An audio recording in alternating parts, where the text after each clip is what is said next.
She stood on the shoulder for 11 minutes.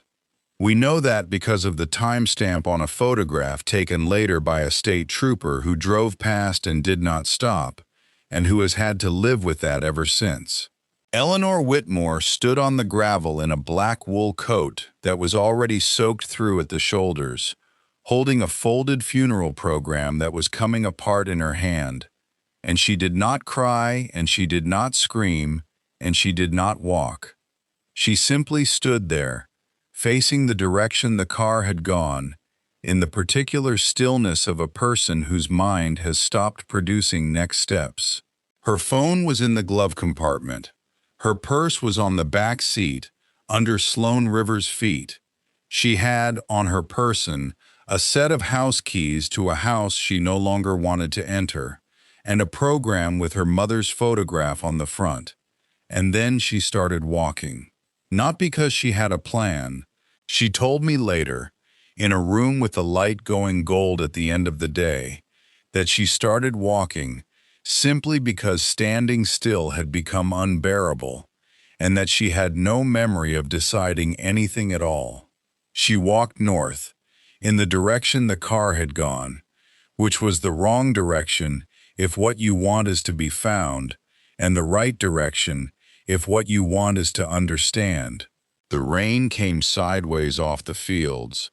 Her heels went in the first half mile, both of them, one after the other, and she carried them for a while and then set them down on a fence post, and she walked the last 2 miles of County Road 9, barefoot on wet asphalt, on the night of her mother's funeral.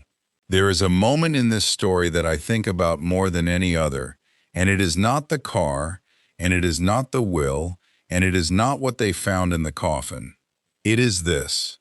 Around the 4th mile, the fields on her left give way to a tree line, and the tree line runs on for a long time, and then it stops. And when it stops, there is a wall. Not a fence, a wall, cut stone 8 feet high, running north as far as she could see in the dark. Eleanor had lived 90 minutes from that wall her entire life, and she had never in her life seen it, because there is no reason on earth for anyone to drive that road unless they are going somewhere very specific. She followed it. She walked alongside it in the rain for 9 more minutes, and then the wall turned in, and there was a gravel apron, and there were 2 iron gates 12 feet high, and there was a brass plate mounted on the pillar, and she stepped up close to read it because it was dark. And what it said was, Ash Grove, and parked 40 yards up the drive, on the other side of those gates, lit from behind by the windows of a house she had never seen in her life, was her own car. What would you do?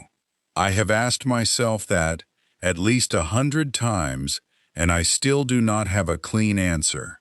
Your mother is 9 hours in the ground. Your husband has put you out of a car on a county road.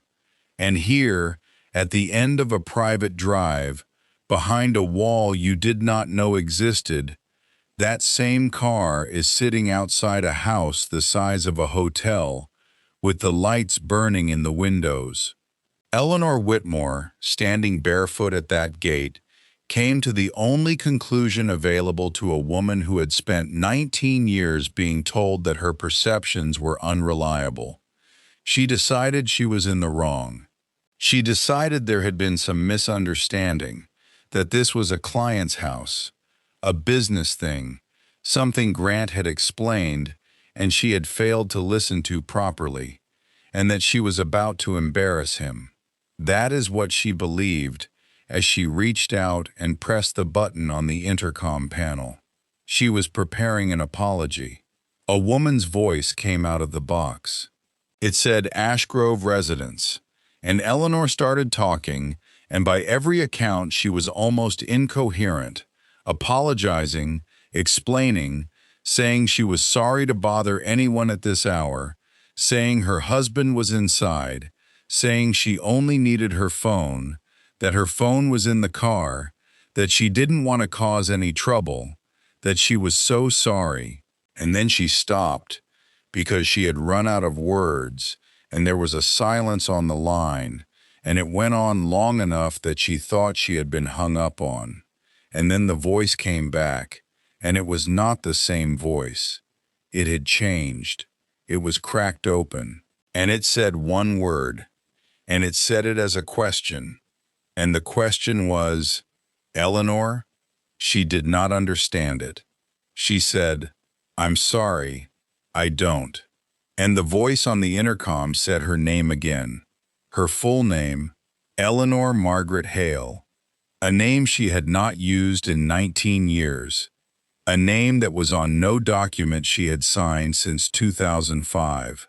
And the woman on the other end of that box began to weep, openly, into an intercom. And Eleanor Whitmore stood in the rain listening to a stranger cry, understanding nothing. And then there was a sound like a bolt drawing back, and the gates began to open. Ruth Delacroix was 68 years old.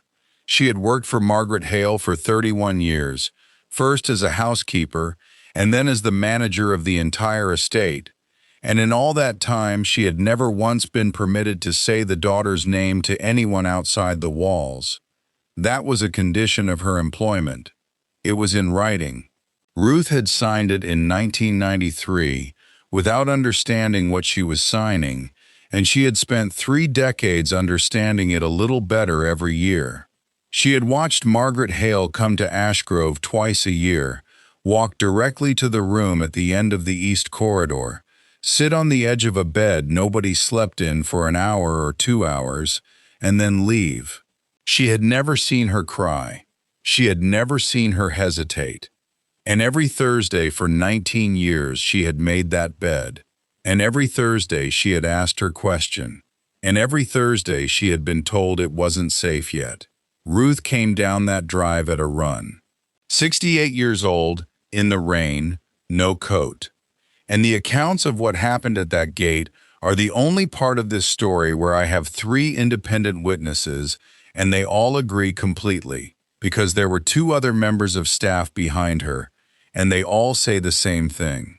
Ruth Delacroix reached Eleanor Whitmore, and she stopped about a foot short of her, and she looked at her face for a long moment. And then she reached out and took hold of Eleanor's coat, both lapels in her fists, like she was afraid the woman would evaporate. And she said, I've been making your bed for 19 years. Eleanor did not know what that meant. She would not know what it meant for another 2 hours.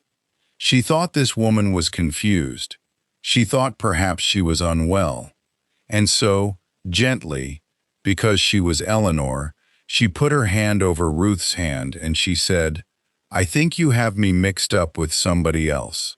And Ruth Delacroix laughed, in the rain, with tears running down her face, and she said, No, I don't. I have never in my life had anybody less mixed up with anybody else. And then she said, Come inside. He's in the study. He doesn't know you're here. And Eleanor said, Who's in the study? And Ruth said, Your husband. Let me take you back 30 minutes and put you in that house before she arrived, because you need to see what was happening on the other side of those windows while a woman walked 4 miles barefoot to reach them. Grant Whitmore had come up that drive at 8:31 in the evening. He had used a gate code, and I'll tell you now where he got it, because it matters and because it's the answer to a question a lot of you have already asked. Sloan Rivers had it. She had been given it 11 days earlier. She had been given it by Grant, who had been given it by Margaret Hale herself, in that kitchen on Sycamore Street, when he asked her, and she wrote it down on a slip of paper and slid it across the table to a man she had known for 19 years and had spoken perhaps 200 words to in all that time. Think about that. Margaret Hale, the most careful human being in this story, a woman who kept an entire second life airtight for 4 decades, handed her son-in-law the code to her gate. She told him about the money. She told him about the house. She told him about the will. He asked, and she answered him, and she answered him fully, and he walked out of that kitchen and bought champagne.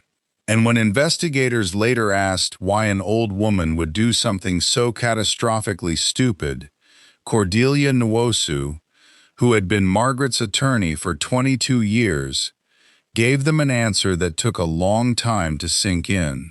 She said, "Margaret wasn't stupid. Margaret was setting the table." So Grant Whitmore was in Margaret Hale's study, on the first floor of Ashgrove, with a bottle of champagne in the kitchen and a woman in a white coat going through the desk drawers. He was photographing documents with his phone. Deeds, statements, letters. He was looking for the safe, which he never found, and he was looking for the will, which was not in that house and had not been in that house for 4 years. He had, by his own later admission, 4 hours. That was the number he had in his head. 4 hours before anyone would think to look for his wife. 4 hours to find out exactly what he was dealing with. And that is the fact I need you to hold on to, because it reframes the entire event on County Road 9. He did not lose his temper with her. Everyone assumes that. Everyone hears the story and pictures a man in a rage, a man who snapped, and there is something almost comforting in that, because a man who snaps is at least a man who feels. That is not what happened. Grant Whitmore was not angry when he opened that door. He was on schedule.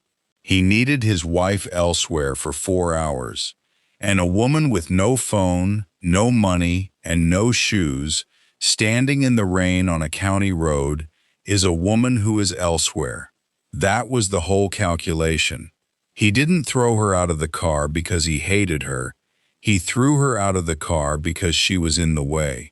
Now, before we get to the will, I have to walk you through the 3 theories that consumed the first 4 months of this investigation, because 2 of them were wrong and 1 of them was so nearly right that it hurts.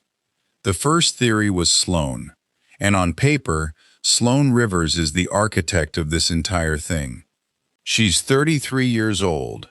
She has a suspended real estate license in 2 states. She had the gate code. She's the one who researched the estate's valuation, and we know that because it's in her search history, and she was doing it in February, a full month before Grant ever sat down in that kitchen. She was, in the language of the eventual indictment, an active participant. And for a while, the theory was that Grant Whitmore was a weak, indebted, midlife idiot who had been steered by a much smarter woman into something he'd never have had the nerve to do alone. It's a satisfying theory. It's the one people wanted.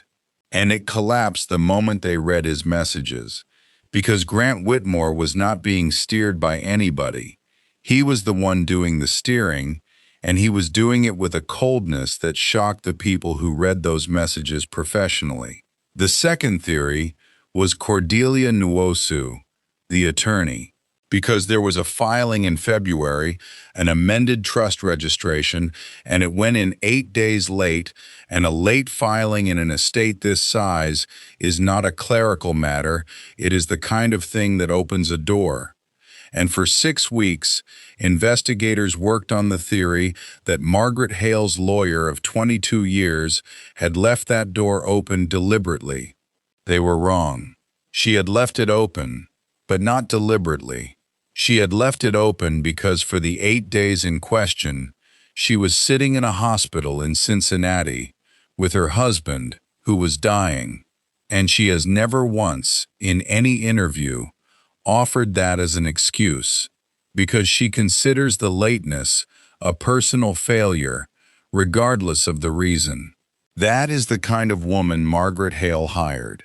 And the third theory was the 3 men at the tree line, and this is the one that would not let go of anybody, because a private security detail out of Chicago had been physically following Grant Whitmore continuously for 14 months. They had photographs of him with Sloane going back to the previous spring. They had his debts. They had his movements.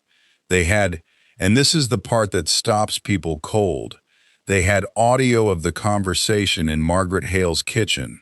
2 hours and 10 minutes of it. And the working assumption was that somebody was building a case against Grant, some third party, some interest inside the company, someone who wanted leverage over the heiress's husband before the estate transferred. And that assumption was completely, entirely, embarrassingly wrong. Nobody was building a case against Grant Whitmore. Somebody was building a case for Eleanor, and the person paying that Chicago firm $11,000 a month in cash through a shell entity since the previous January was a 74-year-old woman in a gray wool coat who lived in a rented house on Sycamore Street with a bucket in the upstairs hallway. 9 days after the funeral, Eleanor sat in a conference room on the 11th floor of an office building in Columbus, and she was wearing a borrowed blouse, and Grant Whitmore was sitting beside her in a suit she had never seen before, because it was new, because he had bought it for this. He had insisted on coming. He had spent 9 days being the most attentive husband in the state of Ohio. He had apologized for the car. He had cried, actually cried, at their kitchen table, and told her he'd had a breakdown, that grief does terrible things, that he would never forgive himself. And Eleanor, who had been trained for 19 years to accept exactly that apology, had accepted it, because the alternative was to look at what was actually happening, and she was not ready, not yet. She was 9 days out from burying her mother, and she had nothing left. Cordelia Nwosu came into that room with 2 associates and a folder. She did not look at Grant, not once, not in the entire proceeding, and afterward one of the associates said that in 11 years of working for her, she had never seen Cordelia Nwosu decline to look at a person in a room. She read the preliminary instruments. She read the trust registration. And then she read the valuation. And she read it flatly, in a lawyer's voice, the way you'd read a phone number. $50 billion. And Grant Whitmore laughed. It was not a laugh of joy. 2 people in that room described it independently, and they both used the same word. They said it was a bark, an involuntary sound, the noise a man makes when a thing he has been holding in both hands for 11 days finally lands. Eleanor did not react at all.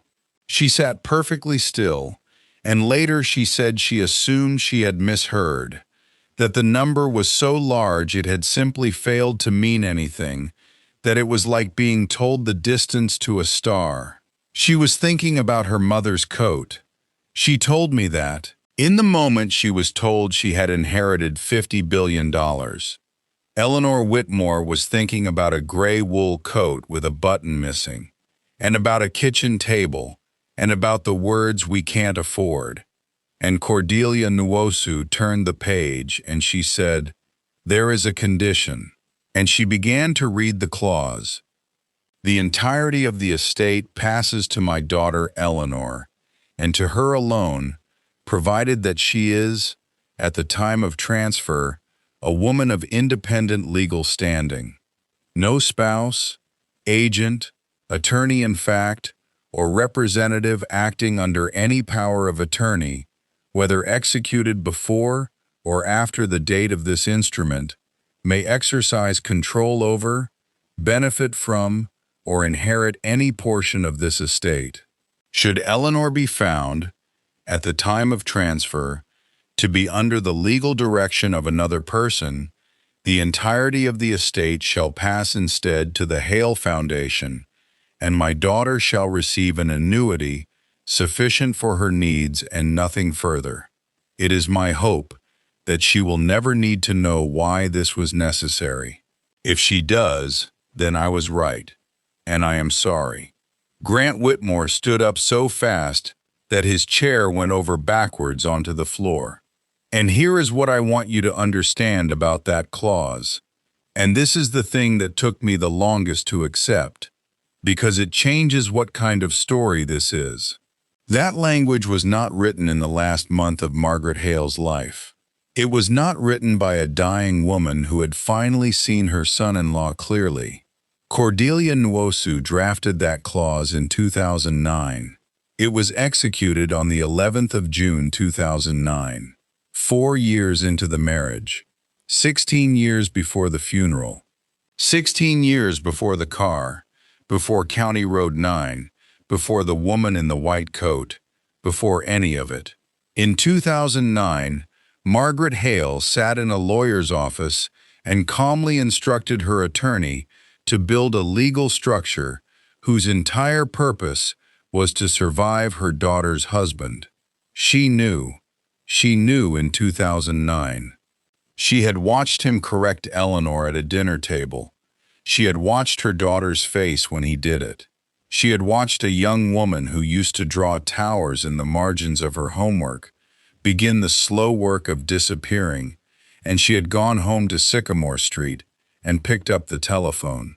She could not get her daughter out.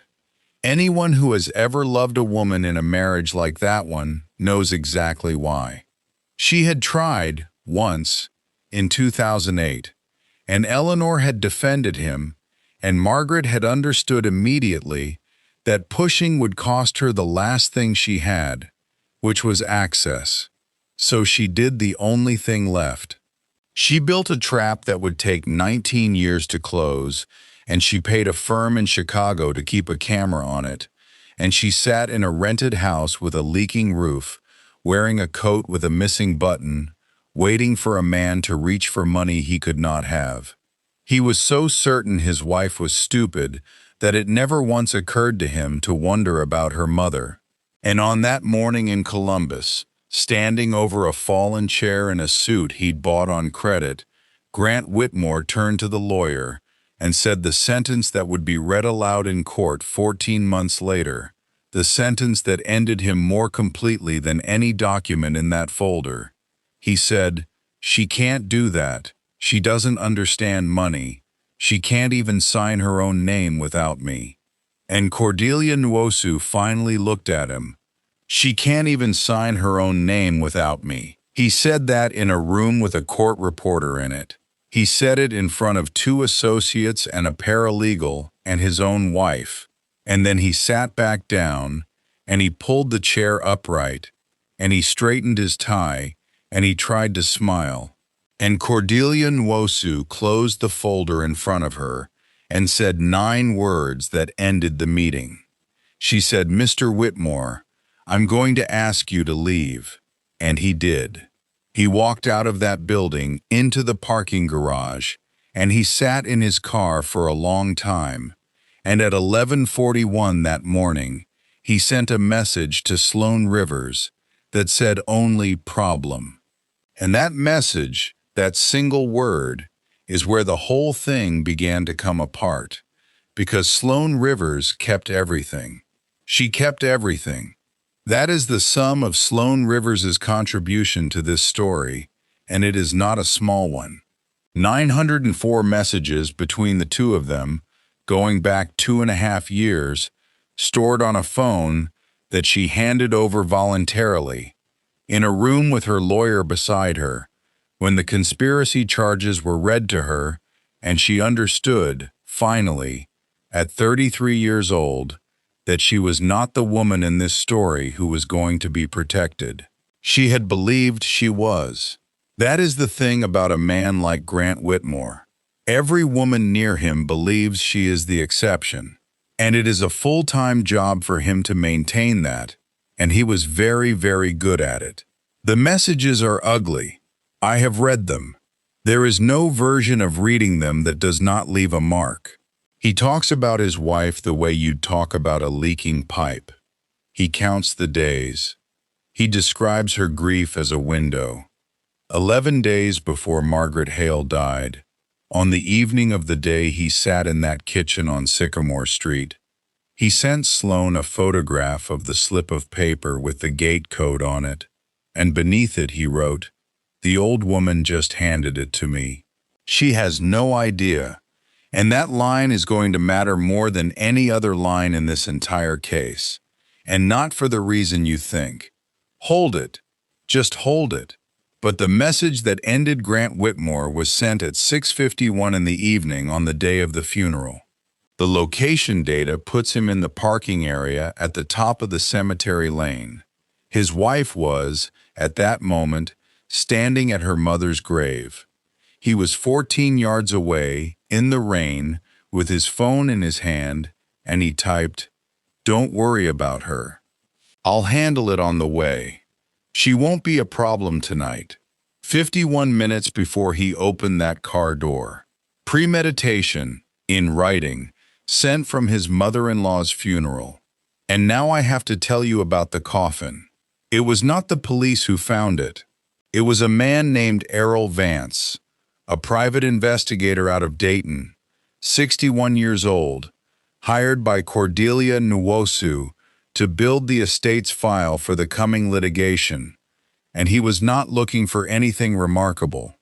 He was doing the least glamorous work in his profession, which is the reconciling of paperwork. He was going through the funeral home's records for the transport and interment of Margaret Hale, checking dates, checking signatures, checking, in the words he used later, that nobody had done anything cute with the paperwork on the day. Because when an estate this size is in dispute, every document generated within a week of the death will eventually be shouted about in a courtroom. The transport log is a routine form. It records the vehicle, the driver, the time of collection, the destination, and, because it's a matter of vehicle load and highway compliance, the weight. Errol Vance read the weight, and then he read it again, and then he went and got a calculator, which is not something men like Errol Vance generally admit to. The casket alone was a known model with a known mass. Margaret Hale's weight was recorded in her hospice intake and in her medical file from 6 weeks prior. He added those two numbers together, and then he looked at the figure on the transport log, and the difference between the two was 61 pounds. He drove out to the cemetery. He didn't go in. He parked on the service road, up by the tree line, in exactly the place where 3 men in overcoats had stood 4 months earlier, and he sat there for 20 minutes with his hands on the wheel, and he did not turn the engine off. And then he made the phone call, and when Cordelia Nwosu picked up, Errol Vance said, "I need you to sit down, and I need you to tell me who you buried." Because there was nobody in that box.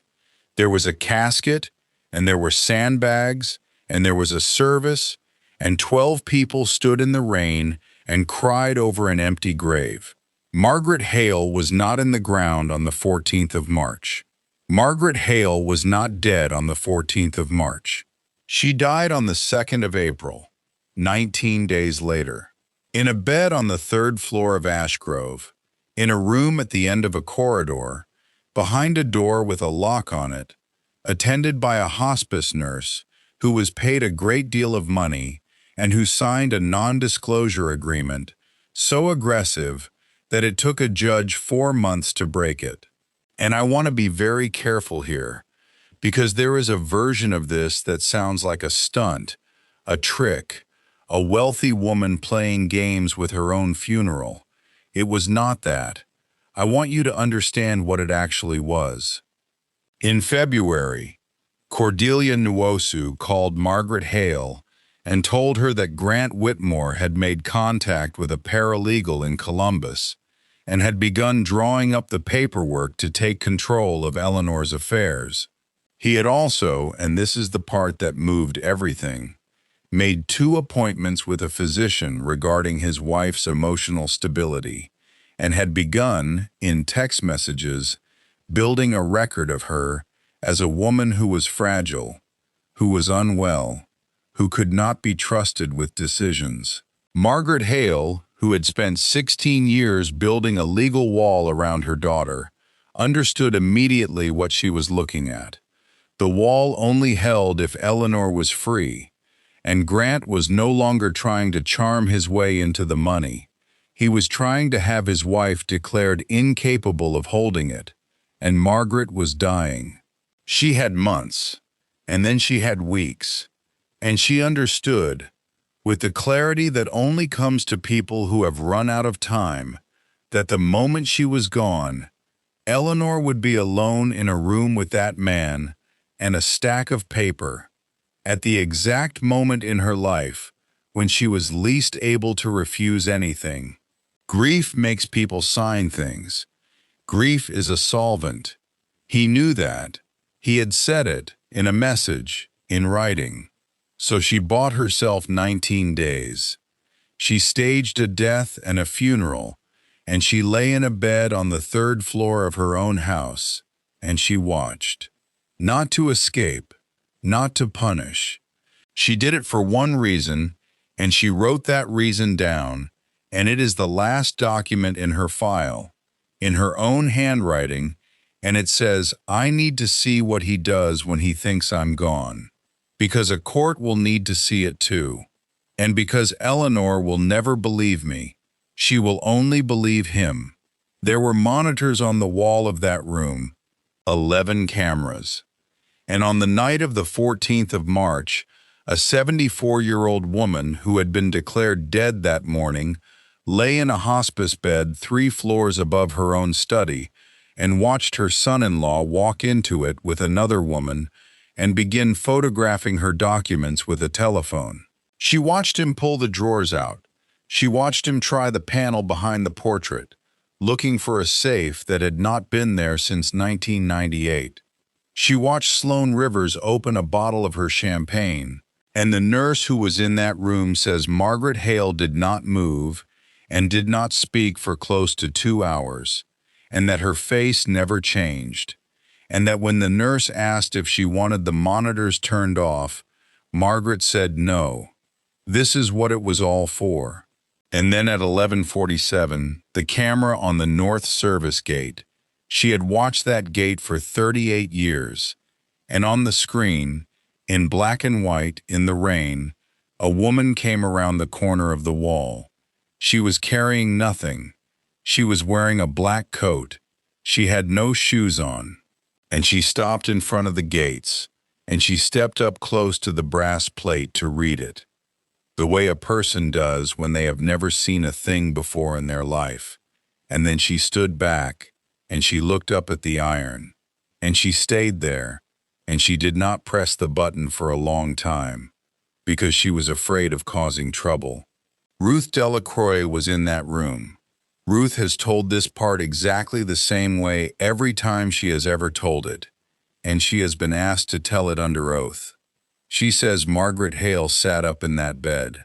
She says a woman who had not been able to sit up unassisted for 9 days sat straight up and put both hands over her mouth and made a sound that Ruth Delacroix, in 68 years of life, had never heard a human being make and has never heard since.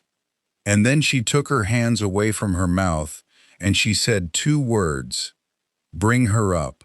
I told you at the beginning that all of this went back to a winter night in 1981, and I have made you wait for it, and here it is. Margaret Hale had a father. His name is not important, and I'm not going to give it to you, because he is not the point of this. He was the husband of the woman who built the pharmaceutical portfolio, and he was, by every account, a gentle and unremarkable man who married into something enormous and never quite knew what to do with it. On the 9th of December 1981, he was taken out of the driveway of a house in Winnetka, Illinois, by 2 men who wanted a number that he did not have, and he was held for 11 days, and the number was never paid, and he was found in the spring. Margaret Hale was 31 years old. She identified him. And 2 years after that, she had a daughter. And she looked at that child, and she made a decision that she never once explained to anyone, not to her lawyer, not to Ruth, not to her daughter, and which every single person in this story misread for 4 decades. She decided that Eleanor would not be findable, not by anyone, not by kidnappers, not by fortune hunters, not by the men who circle money the way weather circles a coast. She moved to Ohio. She rented a house. She put a bucket in the hallway under the leak, and she left it there for 30 years, and she raised her daughter to believe that they were ordinary, because ordinary is the safest thing a person can be, and she was going to give her child that, even if it cost her the child's love. And it did cost her. It cost her the child's love. Eleanor went to her grave believing, for 9 days, that her mother had watched her give up architecture school over money that was sitting in an account with her name on it. She was not testing her daughter. Everyone said she was. Even the papers said she was. Afterward, when it all came out, and they made it sound like a fable, like a wise old matriarch setting a riddle. That is not what this was. Margaret Hale was a frightened woman who had seen what money did to her father, and she spent 41 years hiding her only child inside a smaller life. And she stayed there in that smaller life with her, in a coat with a missing button, because she was not going to ask her daughter to live in a cage she wasn't willing to live in herself. And here is the tragedy of it, and I want to say it plainly, because I don't think Margaret ever understood it, and I think if she had, she would not have been able to bear it. She built a fortress against every danger she could imagine. She defended against money, against strangers, against the world. And then a man walked into a church parking lot in 2005 and changed a flat tire, and he was inside the walls, and there was nothing in Margaret Hale's fortress that could stop him. She protected her daughter from the fortune. She could not protect her from a husband. And the two of them lived 90 minutes apart for 19 years, each one carrying something the other one needed, and neither of them could say it out loud. Ruth Delacroix walked Eleanor Whitmore up 3 flights of stairs in a house she had never seen, past rooms she had no name for, and Eleanor did not ask a single question, because she had gone somewhere past questions. And at the end of the corridor there was a door, and Ruth opened it. Her mother was in the bed. There is no way for me to narrate what happened in that room, and I am not going to try to dress it up. The nurse left, Ruth left, and a 41-year-old woman, soaked to the skin, still holding a funeral program with her mother's photograph on it, stood in a doorway and looked at her mother, who was alive, and who had been alive that morning while she stood at the graveside with her hand over her mouth. And Eleanor said one thing. She said, "I buried you." And Margaret Hale said, "I know. I'm sorry. Come here." 19 days. That is what they had, and they took all of it. Eleanor did not leave that house again. The staff moved her things in from Bellwood. And on the 2nd or 3rd day, sitting up in that bed, Margaret Hale finally told her daughter everything. From Winnetka in 1981 forward, all of it. And Eleanor listened. And at the end of it, she asked her mother the only question she had ever really wanted the answer to, which was not about the money and never had been. She asked, "Did you want me to have the life I had?" And Margaret Hale said, "I wanted you to be safe. I wanted somebody to love you when there was nothing in it for them. And I got it wrong, sweetheart. I got it so wrong. I gave you a life so small that a small man could fill it." There was a bowl of butterscotch candies on the nightstand in that room. The nurse had never asked about it. Ruth had put it there in February and had refilled it every week without being told to, and without ever once mentioning it to anybody. Eleanor Whitmore had kept a jar of them on the front desk of the Bellwood Public Library for 11 years. For an old man named Mr. Aldridge who was too proud to buy his own, and she had never told her mother that, and her mother had never once come into that library, because it wasn't safe. She knew anyway. Of course she knew.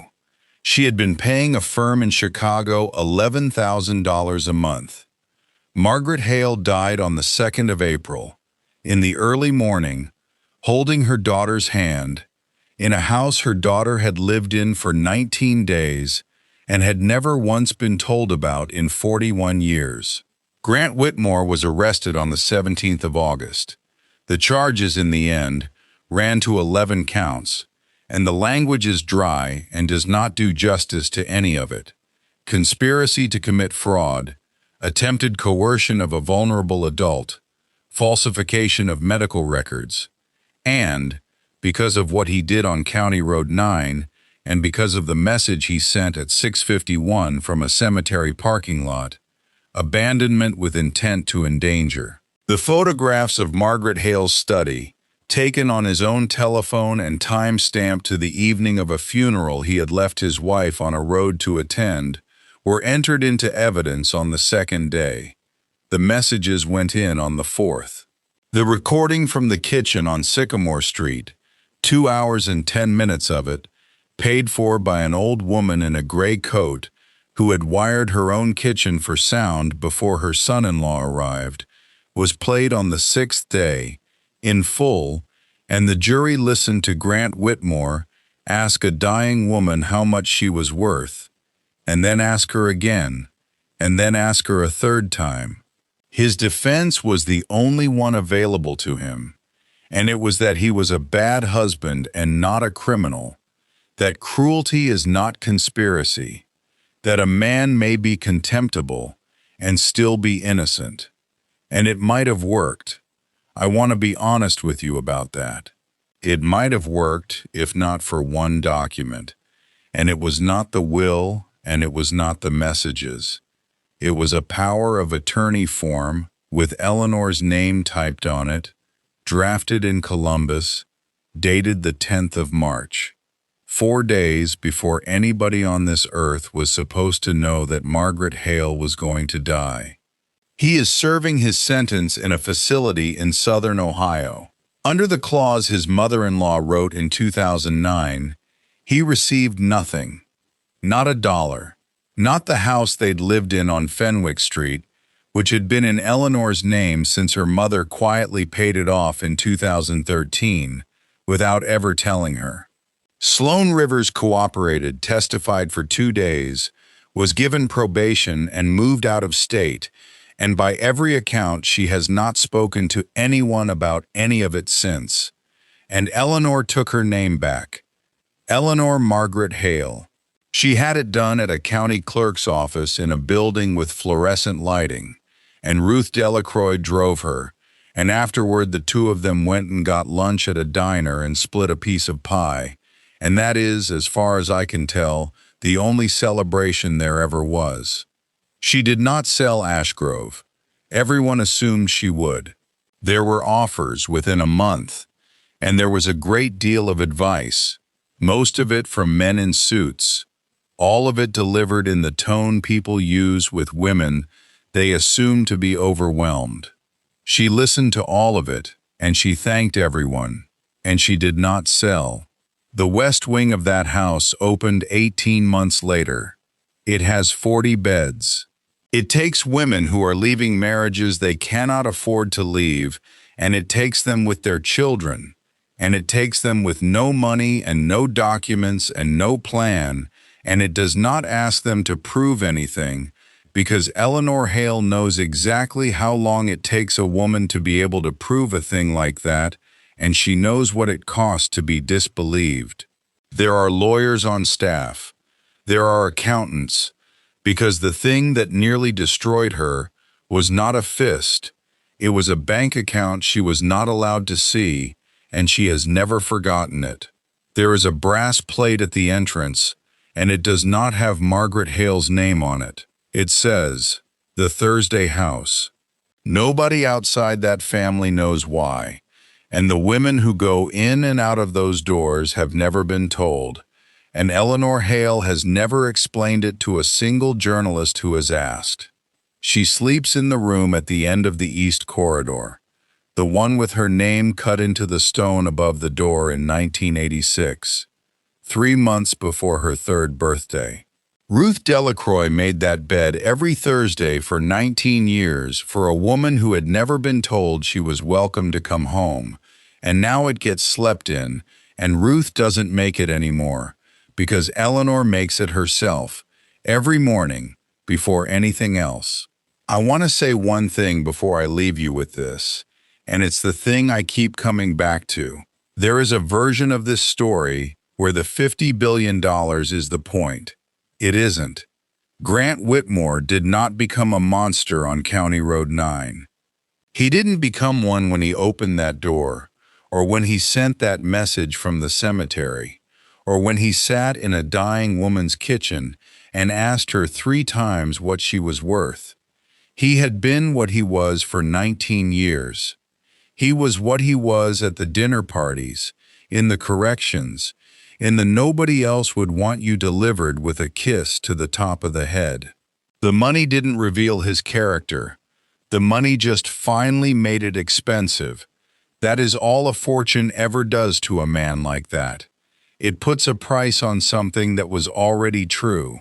And Margaret Hale, I don't know what to do with Margaret Hale, and I've had a long time to think about it. She was right about everything, and she saved her daughter, and she outthought a man who never once considered that she might be thinking at all. And she also took a girl who drew towers in the margins of her homework and let her believe, for 23 years, that she wasn't worth an architecture degree. Both of those things are true. She built a fortress, and she forgot the door. She kept her daughter safe from every danger in the world except the one that changed her tire in a church parking lot and told her she was lucky. 19 years of Thursdays. That's what stays with me. Not the mansion, not the gates, not the number.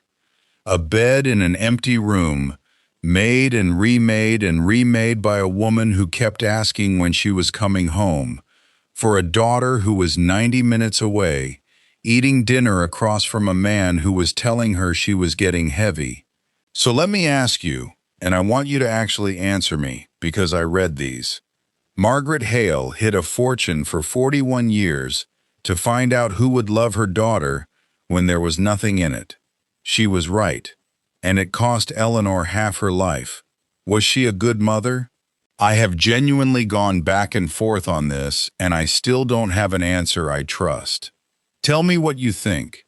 And the second one, and this is the one I really want. At what exact moment should Eleanor have left him?